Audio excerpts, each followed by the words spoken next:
Salut, c'est Greg de l'atelier web marketing. Bienvenue dans cette nouvelle vidéo, ce nouveau quick tip. Donc aujourd'hui, je vais vous parler en fait des pages de vente vidéo, des VSL, des VTH, peu importe comment vous les appelez, et savoir si c'est pertinent de les envoyer, d'envoyer du trafic froid Facebook, donc du trafic qui a eu aucune interaction avec vous directement sur ces pages. Alors je sais de source sûre que non, que c'est pas ce que souhaite Facebook. Alors eux, ils le souhaitent pas évidemment parce que c'est pas leur intérêt. Ils veulent qu'on traite bien leur trafic, ça peut se comprendre, hein. Si j'étais à leur place, je ferais la même chose. Mais en plus, au-delà de ça, il y a le fait aussi que c'est moins efficace sur le long terme de toute façon. Et non seulement c'est moins efficace, mais en plus ça peut mettre en danger votre compte publicitaire.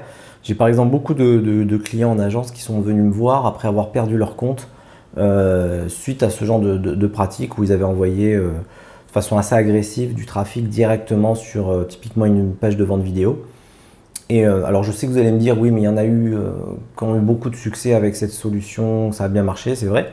Le truc c'est que c'est très rare et en fait c'est l'exception qui confirme la règle. La plupart du temps ça fonctionne pas et surtout ils mettent en danger leur compte, sans compter qu'en plus c'est forcément temporaire. Donc si ça marche, bah, tant mieux.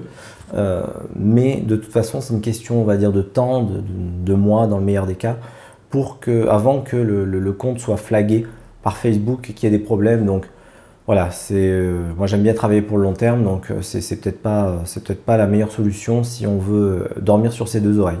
Donc mon avis là-dessus, c'est que quand un client me demande de faire ça, donc d'envoyer du trafic froid directement sur une page de vente vidéo, donc je refuse tout simplement et je lui explique ce que je viens de vous expliquer. Et je lui explique aussi qu'on peut s'y prendre différemment, hein, en respectant l'état d'esprit des gens sur la plateforme. Et donc non seulement avoir de meilleurs résultats sur le long terme, mais en plus faire en sorte qu'on dorme sur ses deux oreilles et que Facebook soit content et que tout le monde soit content. Notamment grâce au reciblage et à toutes ces techniques dont je parle dans mes formations. On peut très bien après être un peu plus agressif, hein, aller plus vers la demande de l'inscription ou de l'achat, mais avec un timing respecté. Là on est bien d'accord, hein, je parlais de trafic froid, donc des gens qui n'ont eu aucune interaction avec vous. Et le but c'est pas de tout de suite les agresser entre guillemets avec des offres d'achat, typiquement une VSL ou une VTH qui sont assez agressives et qui ne correspondent pas du tout à l'état d'esprit de la plateforme et à ce que veut Facebook et à ce qui marche sur le long terme.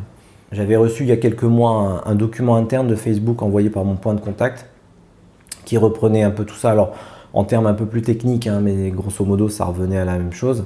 C'était le fait d'utiliser les audiences engagées, on va dire, warm traffic, pour tout ce qui est offre, on va dire, à acheter, etc., ou d'inscription, mais plutôt le contenu, la valeur ajoutée pour le trafic froid. Alors, il y a un américain, un marketeur américain, dont je me souviens plus le nom, qui disait qui dit souvent que les gens vont sur Facebook non pas pour prendre des décisions, mais pour éviter d'avoir à en prendre.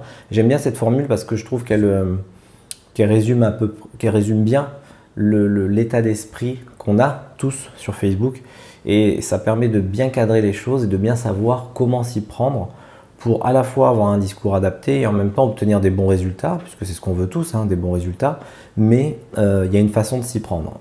Là les gens ne sont pas dans le même état d'esprit que s'ils avaient tapé un mot-clé sur Google Search ou sur YouTube.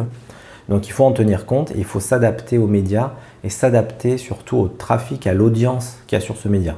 Facebook, c'est avant tout une plateforme faite pour le branding, donc faire connaître votre marque, l'engagement et la capture de prospects. Et après, par les mécanismes des audiences et du reciblage, on peut aller plus loin, hein. C'est pour ça que j'ai mis en place aussi une formation sur la notion d'entonnoir de vente parce que ça respecte en fait l'état d'esprit des gens sur la plateforme.